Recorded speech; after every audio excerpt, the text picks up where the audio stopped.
강화도 조약 체결 이후에 미국과의 조약 체결까지 왜 6년이란 긴 시간이 걸렸는가 하는 문제를 다루도록 하겠습니다. 그 이전에 강화도 조약의 체결 배경으로 지난 시간에 크게 두 가지 요인을 들었습니다. 하나는 내부적인 배경하고 다른 하나는 외부적인 요인이었습니다.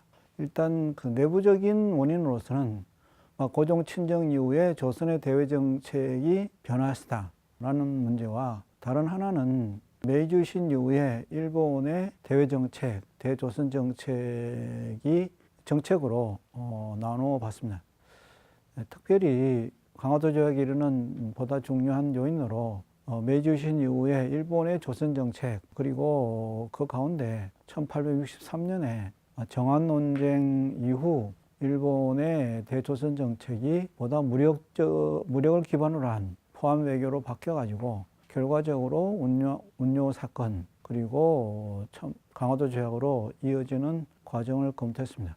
그런데 이와 같은 일본과의 조약을 받아들이는 조선 내부의 여론에 대해서 크게 지금까지 병인 신미양요와 마찬가지로 일본을 서양과 같다 이렇게 바라보면서 개방을 반대하는 입장과 지금의 외는 서양과 다르다라는 입장에서 일단은 개방을 추진하던 조선 정부의 입장 두 가지로 나눠볼 수 있는데 결과적으로 9.5 중순의 연장에서 조약을 체결했습니다. 다른 중국, 일본과 다른 조선의 특징 중에 하나가 중국, 일본은 바로 영국이나 미국과 같이 서양과 조약을 체결했던 데 비해 가지고 조선은 같은 문명권에 일본을 매개로 해서 근대적인 형식의 조약을 체결했던 점이 다른 것이 아닌가 합니다. 다음으로 오늘 강의에 들어가면은 중국, 일본이 거의 처음에 개방조약을 맺고 난 다음에 1년의 그 열강과의 조약을 거의 지체 없이 체결했던 데 비해 가지고 조선은 형식적으로는 강화도 조약을 1876년 이후에 체결했는데 서양과 조약을 체결하기까지는 거의 6년이라는 시간이 걸린 이후에 처음으로 미국과 조약을 체결했었고, 그리고 미국과 조약을 체결한 이후에도 영국, 독일, 러시아 그리고 프랑스와 조약을 체결하기까지는 다시 약 6년 이상의 시간이 걸렸던 것이 사실입니다. 왜 조선은 이와 같이 서양과의 조약을 체결하기까지 저항 또는 반발이 있었는가 하는 문제에 대해서 검토를 하고 미국 최초의 조약인 미국과의 조약 내용에 대해서 검토하고자 합니다. 크게 보면은 1881년에 미국과 조미투어 통상조약을 체결하기까지 크게 두 가지 흐름을 배경으로 나눠볼 수 있지 않겠는가 하는 생각입니다. 강화도 조약 체결 이후에 조선 정부의 보다 적극적인 내부 개혁, 개방 정책의 추진 결과 서양과 조약을 체결했었다라고 볼 수 있습니다. 그래서 보통 교과서나 일반 개설서에서 개항 이후 조선 정부의 개혁 개방 정책을 초기 개화 정책이라고 얘기해서 1880년대 들어서 드러나는 걸로 언급하고 있습니다. 개항 이후 조선 주변의 상황 변화, 특히 일본과의 상황 변화에 대처하기 위해 가지고 조선 정부가 사절을 파견한 것이 1차는 강화도 조약 체결 직후에 1차 수신사를 파견했는데 두 번째로 수신사를 파견한 경우는 그로부터 4년이 지난 1880년이었습니다. 1880년 7월에 차 수신사를 보내고 이와 같은 상황 변화에 따른 내부의 제도개혁의 경우 1880년 12월에 통리기무화문을 설치했습니다. 그리고 다음에 1881년에 다시 일본에 여러 가지 일본 내부 상황에 대한 정세 조사를 위한 조사 시찰단을 파견하고 중국에는 무기 제조를 위한 사절을 파견한 것이 영선사였습니다. 두 사절단 역시 1881년에 파견됐습니다. 80년 초에 중요한 그 개혁, 내부 개혁의 하나였던 군비 강화를 위한 새로운 하여튼 군제 개혁으로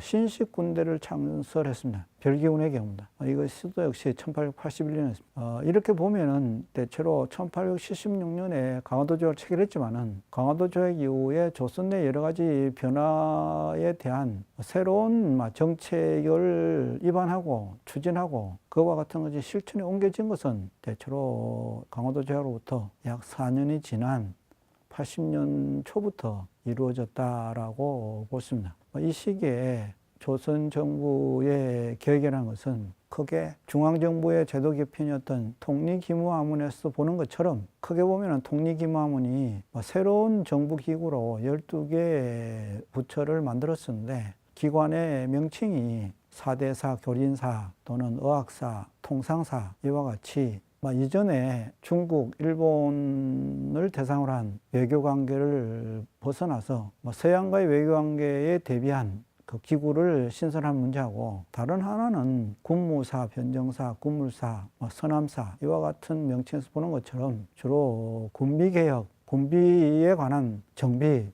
이와 같은 두 가지 측면으로 이루어졌습니다. 크게 보면은 개방에 뒤따르는 제도개혁 문제하고 강병정책을 추진하기 위한 제도개혁이라고 볼 수 있습니다. 말씀드린 이와 같은 개혁의 중요한 계기가 됐던 80년의 수신사 파견을 보면은 1차 때는 김기수를 파견해서 짧은 기간 내에 돌아왔었는데 80년의 김봉집의 경우는 보다 구체적인 목적을 가지고 수신사로 파견됐습니다. 제일 첫 번째가 강화도 조약으로 인한 조선이 처한 여러 가지 문제 가운데 가장 치명적인 문제였던 무관세 조약을 개정하는 문제, 그리고 개항 이후 강화도 조약에서 수출 금지 품목 가운데 홍삼 이외에 쌀 문제가 언급되지 않았기 때문에 쌀이 무제한으로 수출된 결과 조선 내 쌀값이 등계하는 문제 등을 해결하기 위해서 구체적인 목적을 가지고 파견했습니다.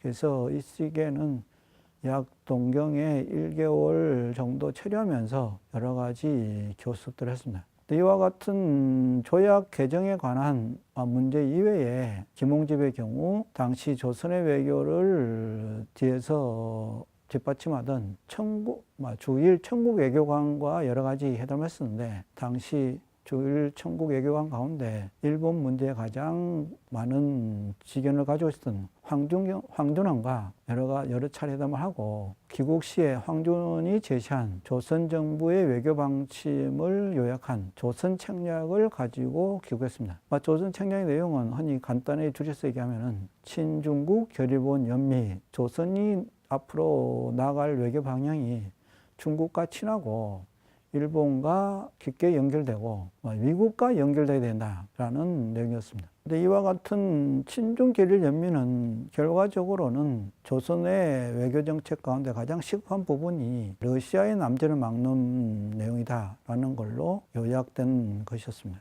그리고 이와 같은 수신사 이후에 다시 보다 구체적인 일본 정세를 파견하기 위해서 81년 조사 시찰단을 파견했습니다. 근데 이와 같은 조사 시찰단이 파견된 시기는 민간에서 정부의 개혁 정책에 대한 상당히 여러 가지 반대 분위기가 많았기 때문에 동래부 암왕의사라는 이름으로 가장해서 비밀리에 서울에서 출발해서 부산에 모여서 출발했습니다. 대체로 규모가 이와 같은 시찰 규모는 약 62명 정도였었고 미리 파견되기 전에 12부분으로 나눠 가지고 담당 조사와 수행원 등을 선발해서 보냈습니다. 그래서 이들은 1881년 4월 부산에 출발해 가지고 약 3개월간 일본에 머물면서 당시 일본의 문교, 내무, 농상, 외무, 군부 그리고 도서관이나 박물관 등 새로운 정부기관 등을 돌아보며 귀국했습니다.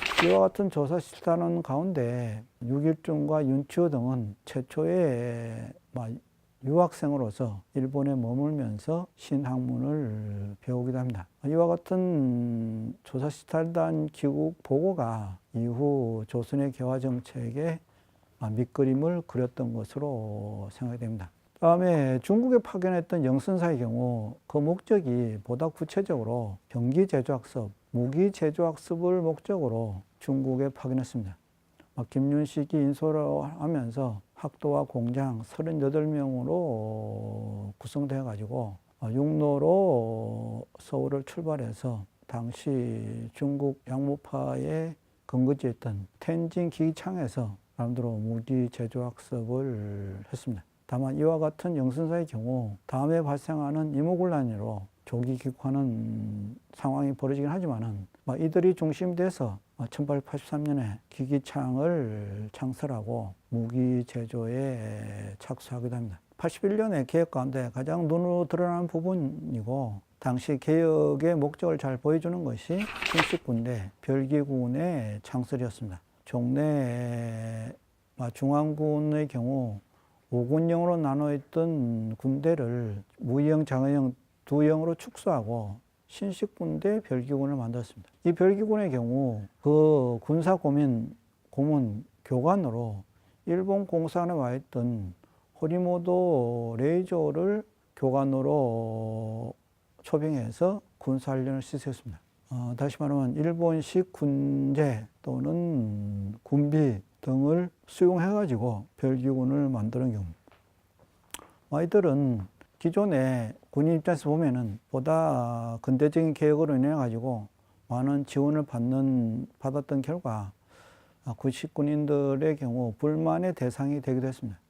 다음에 나오는 이모군란의 원인 중에 하나가 이 별기군 창설에 뒤따르는 여러 가지 상황이기도 합니다. 다음에 특별히 80년대 초에 조선의 개방 정책 가운데 가장 큰 부분이 대외 개방 문제와 관련해 가지고 앞에서 잠깐 언급했던 부분이 첫 수신사 김홍집이 가져온 조선 책략의 문제였습니다.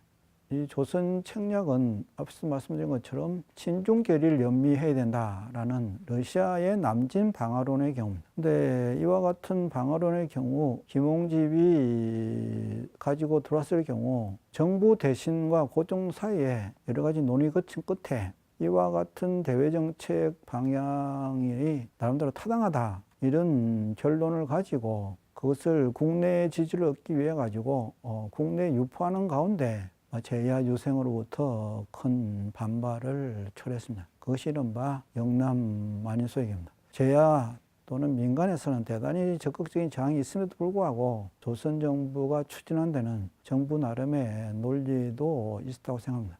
이 조선 책략의 배경으로 흔히 들 수 있는 것이 중국과 러시아 사이의 국경 분쟁을 들 수 있습니다.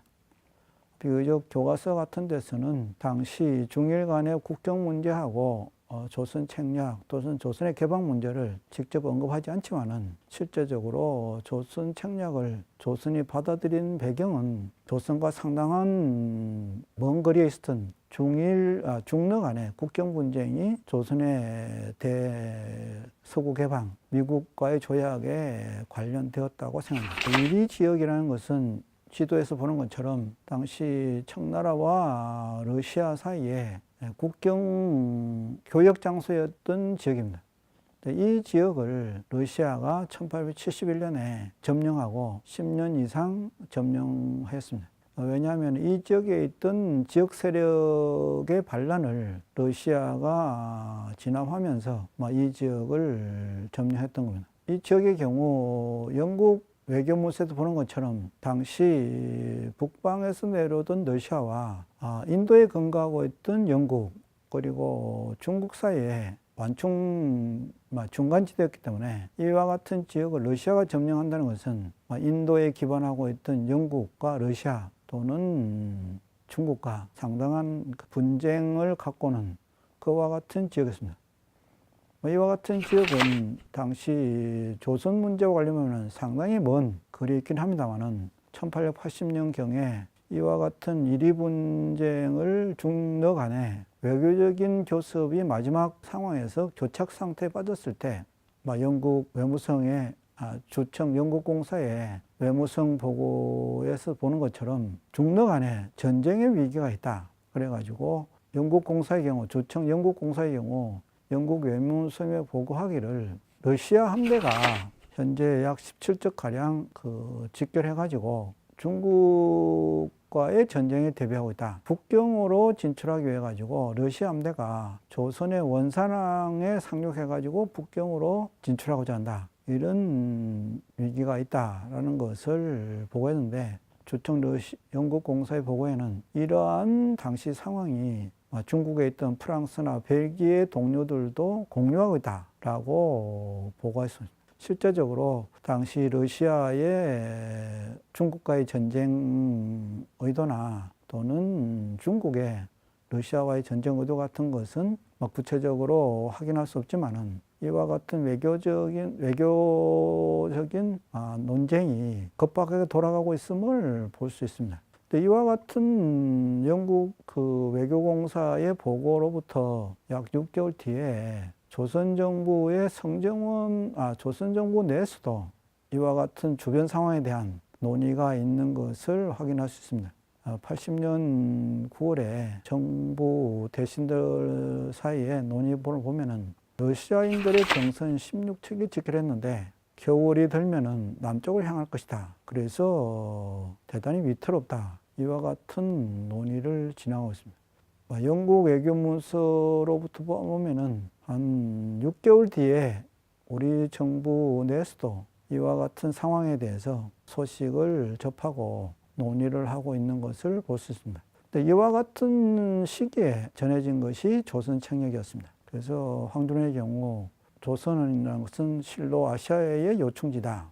그리고 러시아가 아시아 동방으로의 진출이 처음에는 중앙아시아였고, 다시 오늘날에서는 조선이 그 직접적인 피해를 본다. 그러므로 오늘날의 조선의 청약은 러시아를 막는 일보다 더 급한 일이 없다. 러시아를 막는 청약이 무엇인가? 중국과 친하고 일본과 맺고 미국과 연결되는 것이다. 이 세 가지 방향 가운데 중국과는 전통적으로 일본은 강화도 조약을 통해서 이미 외교관계를 맺고 있기 때문에 조선 청약에서 새롭게 제시한 외교 방향이라는 것은 미국과 연결되는 것이다 라는 것을 강조한 경우입니다. 이와 같은 조선 청약이 국내에 전해지고 난 다음에 민간에서 이와 같은 미국과의 조약 체결에 대해서 거센 반대가 일어났습니다. 그와 같은 반대 운동의 정점에 있었던 것이 이만손 등 영남지방 융생들이 중심되었던 영남 만인소외교입니다. 정부에서는 이만손을 체포해가지고 전라도 신지도로 유배하거나 여러 가지 탄압을 했지만은 전국적으로 유생들의 반발 운동이 확산됐습니다. 이 유생들의 반발의 논리는 요약하면은 다음과 같은 것입니다. 미국은 원래 우리와 교류가 없던 잘 모르던 나라다. 그리고 특별히 러시아에 대해서는, 그런데 지금의 경우 미국과 같이 먼 나라에 외교를 해가지고 가까운 나라를 배척하는 것은 타당치 않다라고 해서 조선 책략을 받아들인 김홍집을 규탄하고 반대 운동을 적극적으로 추진했습니다.